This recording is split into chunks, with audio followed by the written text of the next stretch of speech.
ჩვენი მზის სისტემის გარემ მისადგომებზე ჯერ კიდევ არ ვიცით ყველაფერი.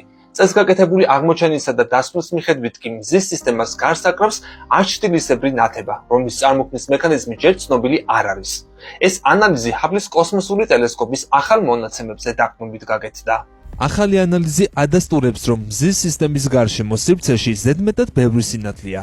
რა თქმა უნდა, არ იგულისხმება ძლიერ ბევრი ჭარბი სინათლე.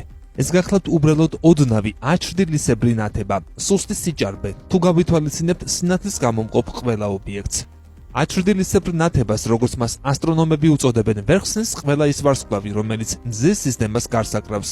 ჰაბლის 200,000 სურათის ანალიზისა და პროექტ Sky Surface ფარგლებში ჩატარებული ათასობით გაზომვის შემდეგ, საერთაშორისო თანამშრომლობა დარწმუნებულია, რომ ეს ჭარბი ნათება რეალურია. უფრო მეტიც, მისი წყარო გაურკვეველია. ეს შეიძლება იყოს მზის სისტემის მტვრის კომპონენტი, რომელიც ჯერ უშუალოდ არ დაგვიფიქსირებია. მტვრისა და ყინულის ცისკნა ნაწილაკები შიდა ნაწილიდან მზის სისტემის ბნელი მისადგომებისკენ მოძრავი კომეტებისგან, რომლებიც მზის სინათლეს ირეკლამენ და წარმოქმნიან გაფანტულ გლობალურ ნათებას.